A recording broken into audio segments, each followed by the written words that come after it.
अपने विंडोज 7 के Chrome browser में किसी भी वेबसाइट को अगर आप सर्च कर रहे हो या किसी भी कंटेंट को अगर आप सर्च कर रहे हो और सर्च करने के दौरान अगर आपके सामने कुछ इस तरह का प्रॉब्लम शो होता है, this site can't be reach, तो आप इस प्रॉब्लम को आप परमानेंटली आप सॉल्व कैसे कर सकते हैं। सबसे पहला प्रोसेस में आपको करना ये है कि आपको अपने विंडोज़ के स्टार्ट मेन्यू में जाना है और यहाँ पे आपको अपने विंडोज़ पे एक बार रीस्टार्ट कर लेना है, क्योंकि कभी कभार क्या होता है कि रीस्टार्ट करने से भी ये जो प्रॉब्लम है ये प्रॉब्लम आपका सॉल्व हो जाता है। तो यहाँ पे आपको एक बार अपने विंडोज़ पे एक बार रीस्टार्ट करना है और रीस्टार्ट करने के बाद फिर आपको चेक करना है कि आपका जो प्रॉब्लम आ रहा था वो प्रॉब्लम आपका सॉल्व हुआ है कि नहीं। मैंने आपके क्रोम में जिस तरह का जो प्रॉब्लम आ रहा था वो प्रॉब्लम सॉल्व हुआ है कि नहीं, आपको यहाँ पे चेक करना है। अगर बाय द वे पहला प्रोसेस है, अगर आपका ये प्रॉब्लम सॉल्व नहीं होता है तो अब मैं आपको यहाँ पे सेकंड प्रोसेस में आपको यहाँ पे बताता हूँ। तो सेकंड प्रोसेस में आपको करना क्या है कि आपको यहाँ पे सबसे पहले तो अपने क्रोम ब्राउजर को ही ओपन कर लेना है। जैसे मैं यहाँ पे अपने क्रोम को यहाँ पे मैं ओपन कर लेता हूँ। क्रोम को ओपन करने के बाद अब आपको करना क्या है कि जैसे आप यहाँ पे देखोगे यहाँ पे टॉप राइट साइड में आपको यहाँ पे 3 डॉट का आपको यहाँ पे मेन्यू आइकन आपको यहाँ पे शो हो रहा होगा। तो आपको इस आइकन पे क्लिक करना है और आपको यहाँ पे अपने क्रोम के सेटिंग्स में आपको यहाँ पे चले जाना है। जैसे मैं यहाँ पे अपने क्रोम के सेटिंग्स में चला जाता हूँ।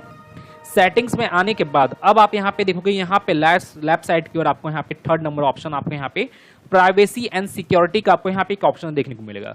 तो आपको इस ऑप्शन पे क्लिक करना है और इस ऑप्शन पे क्लिक करने के बाद आपको इसे स्क्रॉल डाउन करना है। जैसे मैं यहाँ पे इसे स्क्रॉल डाउन करता हूँ। स्क्रॉल डाउन करने के बाद अब आप यहाँ पे देखोगे यहाँ पे क्लियर ब्राउजिंग डेटा का आपको यहाँ पे ऑप्शन देखने को मिलेगा। तो आपको इस ऑप्शन पे चले जाना है और इस ऑप्शन पे आने के बाद अब आप यहाँ पे देखोगे यहाँ पे आपको 3 डिफरेंट आपको यहाँ पे ऑप्शन देखने को मिलेंगे। यहाँ पे ब्राउजिंग हिस्ट्री से रिलेटेड, कुकीज से रिलेटेड, साइट डेटा से रिलेटेड और कैची इमेज एंड फाइल से रिलेटेड आपको यहाँ पे 3 डिफरेंट आपको यहाँ पे ऑप्शन देखने को मिलेंगे। तो आपको यहाँ पे करना क्या है कि आपको यहाँ पे इन तीनों को आपको यहाँ पे चेक मार्क कर लेना है। और मैं आपको बता दूं कि अगर आपका बाय द वे यहाँ पे कुछ इंपॉर्टेंट ब्राउजिंग हिस्ट्री वगैरह है या इंपॉर्टेंट कुकीज़ या साइट डेटा वगैरह है तो मैं आपको बोलूँगा कि आप यहाँ पे उसे चेक मार्क नहीं कीजिएगा। अगर आपके यहाँ पे किसी तरह का कोई भी इंपॉर्टेंट वगैरह नहीं है तो आप यहाँ पे चेक मार्क कर सकते हो। जैसे मैं यहाँ पे चेक मार्क किया हूँ ऑलरेडी। चेक मार्क करने के बाद आप यहाँ पे देखोगे यहाँ पे टाइम रेंज का आपको यहाँ पे ऑप्शन देखने को मिलेगा। तो आपको यहाँ पे इसे ऑल टाइम यहाँ पे सेलेक्ट कर लेना है अगर आपका यहाँ पे कोई अनदर टाइम यहाँ पे सिलेक्टेड रहा तो। और यहाँ पे सिलेक्ट करने के बाद आपको यहाँ पे क्लियर डेटा पे क्लिक करके आपको इसे क्लियर कर लेना है। और क्लियर करने के बाद आपको करना क्या है कि आपको यहाँ पे अपने क्रोम को क्लोज करना है। क्लोज करने के बाद अपने सिस्टम पे एक बार रीस्टार्ट करना है और रीस्टार्ट करने के बाद फिर आपको यहाँ पे चेक करना है कि आपका जो वो प्रॉब्लम आ रहा था वो प्रॉब्लम आपका सॉल्व हुआ है कि नहीं हुआ है। आपको यहाँ पे चेक करना है। मैंने ब्राउजिंग हिस्ट्री वगैरह को क्लियर करने के बाद, मैंने कैचे वगैरह को क्लियर करने के बाद फिर आपको यहाँ पे चेक करना है कि वो प्रॉब्लम आपका सॉल्व हुआ है कि नहीं हुआ है। अगर बाय द वे वो प्रॉब्लम सॉल्व नहीं होता है तो मैं आपको एक और तरीका मैं आपको यहाँ पे बता देता हूँ। आपको करना क्या है कि जैसे आप यहाँ पे देखोगे यहाँ पे आपको रीसेट एंड क्लीन अप का आपको यहाँ पे ऑप्शन देखने को मिलेगा। तो आपको इस ऑप्शन में चले जाना है और इस ऑप्शन पे आने के बाद अब आपको करना क्या है कि आप यहाँ पे जैसे देखोगे यहाँ पे आपको रीस्टोर का आपको यहाँ पे ऑप्शन देखने को मिलेगा, restore settings to their original defaults. तो आपको करना क्या है कि आपको इसके ऊपर क्लिक करना है और यहाँ पे आपके सामने यहाँ पे रीसेट सेटिंग्स का आपको यहाँ पे ऑप्शन देखने को मिलेगा। तो यहाँ पे आपको करना क्या है कि आपको यहाँ पे अपने क्रोम ब्राउजर को रीसेट कर लेना है। जैसे आप यहाँ पे देखोगे यहाँ पे जैसे रीसेट करोगे तो यहाँ पे आपके क्रोम ब्राउजर का जो सेटिंग्स है या आपका क्रोम ब्राउजर का जो शॉर्टकट्स है वो आपका डिफॉल्ट स्टेट में चला जाएगा या आपका एक्सटेंशन वगैरह भी क्रिएट रहेगा या एक्सटेंशन वगैरह भी लगा हुआ रहेगा आपके क्रोम ब्राउजर में, वो आपका डिसेबल भी हो जाएगा। जैसे मैं आपको बता दूं अगर आपका कुकीज़ या टेम्पोररी साइट डेटा वगैरह भी है तो आपका वो डिलीट हो जाएगा अगर आप यहाँ पे रीसेट करोगे तो यहाँ पे मैं बता दूं कि अगर आप यहाँ पे किसी तरह कोई भी प्रॉब्लम नहीं है, अगर किसी तरह का कोई भी मैंने आप यहाँ पे कैचे वगैरह क्लीन करते हो या कुकीज़ वगैरह डिलीट करते हो तो आपको किसी तरह का कोई प्रॉब्लम नहीं होता है तो आप यहाँ पे रीसेट सेटिंग्स पे आप यहाँ पे क्लिक करके आप इसे रीसेट कर दे सकते हो, क्योंकि रीसेट करने के बाद भी आपका ये जो प्रॉब्लम है ये प्रॉब्लम आपका सॉल्व हो जाएगा। तो आपको यहाँ पे एक बार रीसेट करके चेक करना है। जैसे यहाँ पे मान के चलिए आप जैसे रीसेट कर दी हो, रीसेट करने के बाद फिर आपको यहाँ पे इसे क्लोज करना है और क्लोज करने के बाद आपको अपने सिस्टम को एक बार रीस्टार्ट भी कर लेना है। और रीस्टार्ट करने के बाद फिर आपको यहाँ पे चेक करना है कि आपका जो वो प्रॉब्लम आ रहा था क्रोम ब्राउजर में वो प्रॉब्लम आपका सॉल्व हुआ है कि नहीं हुआ है। आपको यहाँ पे चेक करना है। अगर बाय द वे यहाँ पे वो प्रॉब्लम तब भी सॉल्व नहीं होता है तो अब मैं आपको यहाँ पे 3rd प्रोसेस बताता हूँ कि 3rd प्रोसेस में आपको करना क्या है। 3rd प्रोसेस में आपको अपने विंडोज़ के सेटिंग्स में जाना है, मैंने विंडोज़ के स्टार्ट मेनू में जाना है और आपको यहाँ पे टाइप करके सर्च करना है CMD।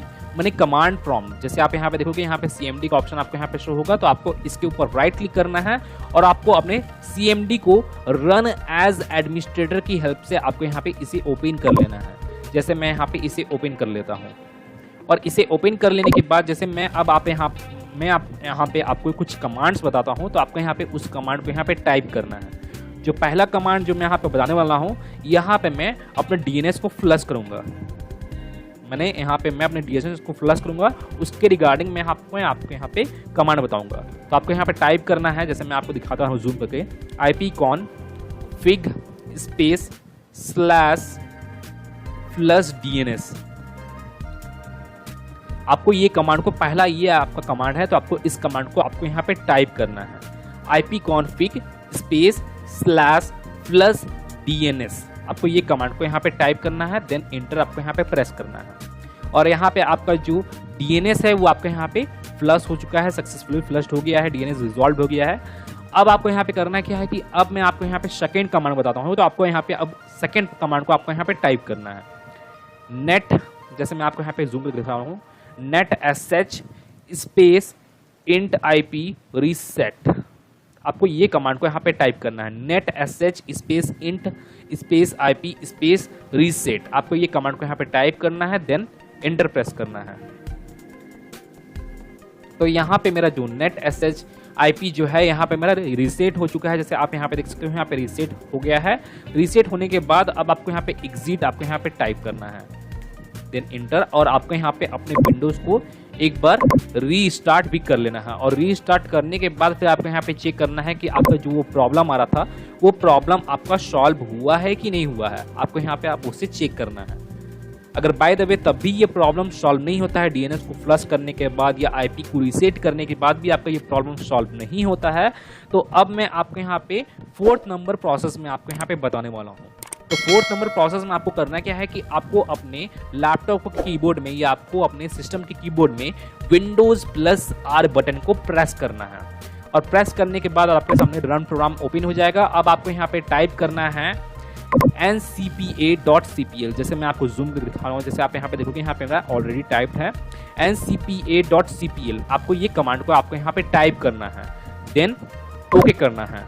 ओके करने के बाद जैसे अब आप यहाँ पे देखोगे, यहाँ पे मैं अपने सिस्टम में इंटरनेट की हेल्प से मैं यहाँ पे अपने इंटरनेट को यूज़ कर रहा हूँ। मैंने इंटरनेट कनेक्शन की हेल्प से मैं यहाँ पे अपने सिस्टम में इंटरनेट यूज़ कर रहा हूँ। अगर बाय द वे आप भी यहाँ पे इंटरनेट की हेल्प से अगर आप यहाँ पे यूज़ कर रहे हैं या अगर आप वाईफाई के भी हेल्प से आप यहाँ पे यूज़ कर रहे हो, तो आपको यहाँ पे वाईफाई का ऑप्शन यहाँ पे शो होगा। तो यहाँ पे फिलहाल मेरा वाईफाई का ऑप्शन शो नहीं हो रहा है क्योंकि मैं यहाँ पे इंटरनेट की हेल्प से यहाँ पे मैं यूज़ कर रहा हूँ। अगर बाय द वे आप यहाँ पे वाईफाई की हेल्प से आप यूज़ कर रहे हैं इंटरनेट को, तो आपको करना क्या है कि आपको उसके ऊपर राइट क्लिक करना है। जैसे मैं यहाँ पे इंटरनेट कनेक्शन वाले ऑप्शन पे यहाँ पे राइट क्लिक किया हूँ और आपको यहाँ पे उसके प्रॉपर्टीज़ में चले जाना है। मैंने इंटरनेट कनेक्शन के प्रॉपर्टीज़ में या आपको वाईफाई कनेक्शन के प्रॉपर्टीज़ में आपको यहाँ पे चले जाना है। मैंने जिसके थ्रू आप यहाँ पे इंटरनेट यूज़ कर रहे हो उसके प्रॉपर्टीज़ में आपको सिंपली जाना है। अब आप यहाँ पे देखोगे, यहाँ पे आपको internet protocol version 4 TCP/IP v4 का आपको यहाँ पे ऑप्शन देखने को मिल रहा होगा, जैसे आप यहाँ पे देख सकते हो। तो आपको इसे सिलेक्ट करना है और आपको अब इसके भी प्रॉपर्टीज में आपको यहाँ पे चले जाना है। और इसके प्रॉपर्टीज में अब आने के बाद अब आप यहाँ पे देखोगे, यहाँ पे नीचे की ओर आपको यहाँ पे एक ऑप्शन दिखा होगा, second number option, use the following DNS server addresses का, जैसे आप यहाँ पे देख सकते हो। तो आपको यहाँ पे इसे चेक मार्क कर लेना है और चेक मार्क करने के बाद अब आप यहाँ पे देखोगे, यहाँ पे प्रीफर्ड DNS सर्वर और अल्टरनेट DNS सर्वर का आपको यहाँ पे ऑप्शन देखने को मिलेगा। तो आपको यहाँ पे दोनों में ही आपको यहाँ पे क्लाउड DNS सर्वर का आपको यहाँ पे मैंने वैल्यू को आपको यहाँ पे पुट करना है, क्लाउड DNS सर्वर का। जैसे मैं यहाँ पे पुट करता हूँ 1111, ये मेरा प्रीफर्ड DNS सर्वर में मैं यहाँ पे क्लाउड DNS सर्वर का मैं यहाँ पे वैल्यू पुट किया हूँ। अब मैं यहाँ पे अल्टरनेट DNS सर्वर में भी मैं यहाँ पे क्लाउड DNS का मैं वैल्यू को पुट करता हूँ 1001। आपको ये वैल्यू को आपको यहाँ पे पुट करना है। अब यहाँ पे पुट करने के बाद आपको इसे ओके करना है, देन आपको इसे क्लोज करना है और आपको इसे भी क्लोज कर देना है और एक बार आपको वापस से अपने सिस्टम को एक बार रीस्टार्ट कर लेना है। और रीस्टार्ट करने के बाद फिर आपको चेक करना है कि आपका जो वो प्रॉब्लम था वो प्रॉब्लम सॉल्व हुआ है कि नहीं हुआ है, आपको यहाँ पे उसे चेक करना है। अगर बाय द वे तभी ये प्रॉब्लम सॉल्व नहीं होता है तो आपको वापस से उस वाले ऑप्शन में चले जाना है। जैसे आप यहाँ पे देखोगे, यहाँ पे जैसे मैं ncpa.cpl यहाँ पे टाइप किया हूँ, देन ओके करता हूँ, वापस से मैं इस ऑप्शन पे आया हूँ। आने के बाद अब मैं आपको यहाँ पे इसके प्रॉपर्टीज में जाता हूँ, जाकर दिखाता हूँ, और यहाँ पे वापस से आपको यहाँ पे इंटरनेट प्रोटोकॉल वर्जन 4 पे आपको राइट क्लिक करना है, मैंने इसके प्रॉपर्टीज में जाना है। इसके प्रॉपर्टीज में जाने के बाद और यहाँ पे जो प्रीफर्ड डीएनएस सर्वर में यहाँ पे मेरा जो क्लाउड डीएनएस सर्वर का जो वैल्यू है यहाँ पे पुट था, तो आपको करना क्या है कि यहाँ पे प्रीफर्ड डीएनएस सर्वर में और अल्टरनेट डीएनएस सर्वर में दोनों में ही आपको यहाँ पे गूगल डीएनएस सर्वर का आपको यहाँ पे वैल्यू को पुट करना है। जैसे मैं यहाँ पे वैल्यू पुट करता हूँ गूगल डीएनएस सर्वर का 8888 और यहाँ पे अल्टरनेट डीएनएस सर्वर में भी मैं यहाँ पे 8844 ये मेरा गूगल डीएनएस सर्वर का मैं यहाँ पे वैल्यू यहाँ पे पुट किया हूँ प्रीफर्ड डीएनएस सर्वर में और अल्टरनेट डीएनएस सर्वर में। तो आपको यहाँ पे पुट करना है, देन ओके करना है, फिर आपको इसे क्लोज करना है, फिर इसको क्लोज करना है और आपको यहाँ पे अपने सिस्टम को एक बार वापस से आपको यहाँ पे रीस्टार्ट कर लेना है। और रीस्टार्ट करने के बाद फिर आपको यहाँ पे चेक करना है कि आपको जो प्रॉब्लम आ रहा था, जो गूगल क्रोम में जो आपका वो प्रॉब्लम आ रहा था, वो प्रॉब्लम आपका सॉल्व हुआ है कि नहीं हुआ है। अगर बाय द वे अगर तभी ये आपका ये प्रॉब्लम सॉल्व नहीं होता है तो अब मैं आपको यहाँ पे 5th नंबर में आपको यहाँ पे प्रोसेस बताने वाला हूँ कि 5th नंबर प्रोसेस में आपको करना क्या है। 5th नंबर प्रोसेस में आपको करना ये है कि आपको अपने विंडोज के स्टार्ट मेन्यू में जाना है और यहाँ पे आपको अपने कंट्रोल पैनल में आपको यहाँ पे चले जाना है। अगर बाय द वे यहाँ पे कंट्रोल पैनल का ऑप्शन शो नहीं होता है तो आप यहाँ पे टाइप करके आप यहाँ पे सर्च भी कर सकते हो। जैसे मैं यहाँ पे कंट्रोल पैनल में आ गया हूँ और बाय द वे अगर आपके सामने कंट्रोल पैनल का कुछ इस तरह का इंटरफेस शो होता है तो आपको करना क्या है कि आप यहाँ पे देखोगे यहाँ पे व्यू बाय कैटेगरी का यहाँ पे ऑप्शन सेलेक्टेड है, तो आपको इसे लार्ज आइकन्स कर लेना है। और लार्ज आइकन्स करने के बाद और आपके सामने कुछ इस तरह का इंटरफेस शो होगा गूगल मैंने कंट्रोल पैनल का। अब आपको करना क्या है कि आपको यहाँ पे रिकवरी वाले ऑप्शन में चले जाना है। जैसे आप यहाँ पे देखोगे यहाँ पे रिकवरी का ऑप्शन आपको यहाँ पे शो हो रहा होगा, तो आपको इस ऑप्शन में चले जाना है। और इस ऑप्शन में आने के बाद अब मैं यहाँ पे ओपन सिस्टम रिस्टोर वाले ऑप्शन पे यहाँ पे क्लिक करता हूँ। क्लिक करने के बाद अब आपको करना क्या है कि यहाँ पे आपको अपने सिस्टम को माने आपको अपने विंडोज को रीस्टोर करना है। और मैं आपको बता दूं कि जिन लोगों को मालूम नहीं है कि रीस्टोर करने से क्या होता है, तो मैं उन लोगों को बता देना चाहता हूं कि रीस्टोर करने से क्या होगा। जैसे आप यहां पे अपने सिस्टम को रीस्टोर करोगे तो यहां पे आपका जो सिस्टम है वो 2-3 दिन पीछे चला जाएगा। माने आप यहाँ पे रीस्टोर करने के दौरान आप यहाँ पे जो भी टाइम और डेट आप यहाँ पे सिलेक्ट करोगे उस डेट और टाइम के अकॉर्डिंग जो आपका सिस्टम है वो उतने दिन ही पीछे चला जाएगा।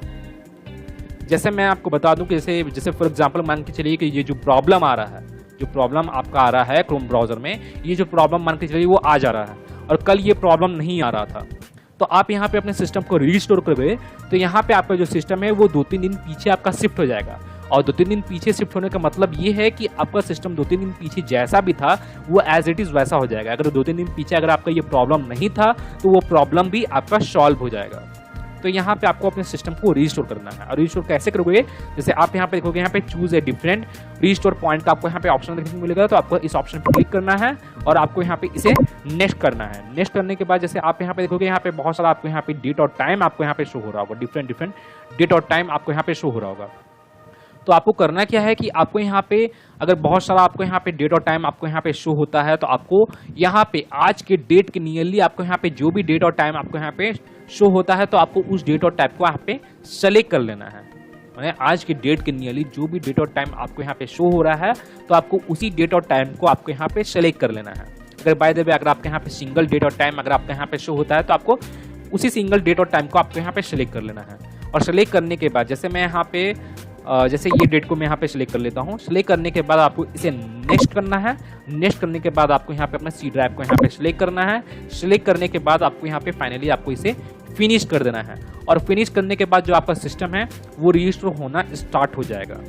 जो आपका सिस्टम है वो रीस्टोर होना स्टार्ट हो जाएगा। और मैं आपको बता दूं कि रीस्टोर होने में किन लोगों का 2 आवर का भी टाइम लग जाता है और किन लोगों का 15 मिनट्स का भी टाइम लगता है, किन लोगों का 3 आवर्स का भी टाइम लग जाता है। तो आपको यहाँ पे जरा वेट करना है, जरा पेशेंस रखना है और आपको यहाँ पे अपने सिस्टम को कंप्लीटली रीस्टोर कर लेना है। और रीस्टोर करने के बाद जो आपका ये जो प्रॉब्लम है गूगल क्रोम से रिलेटेड वो प्रॉब्लम आपका सॉल्व हो जाएगा। और मैं आपको एक बात और बता देता हूँ कि रीस्टोर करने के दौरान अगर बाय द वे आपको यहाँ पे किसी तरह का एरर शो होता है, क्रॉस मार्क अगर आपको by the way red colour का शो होता है, तो उस प्रॉब्लम को सॉल्व करने के रिगार्डिंग मैं ऑलरेडी वीडियो बनाया हूँ और मैं उस वीडियो का लिंक अपने इस वीडियो के डिस्क्रिप्शन में और ऊपर आई बटन पे भी दे दिया हूँ। तो आप उस वीडियो को वॉच कर आप उस प्रॉब्लम को भी आप सॉल्व कर सकते हो, फिर उसके बाद अपने सिस्टम को रिस्टोर कर सकते हो। तो गाइज मैं फिर मिलता हूँ नेक्स्ट वीडियो में। Till then and bye. और एक बात और, सब्सक्राइब बटन पे 2-3 फैट लगा दीजिएगा जिससे सब्सक्राइब हो जाए और घंटी वंटी गिर जाए।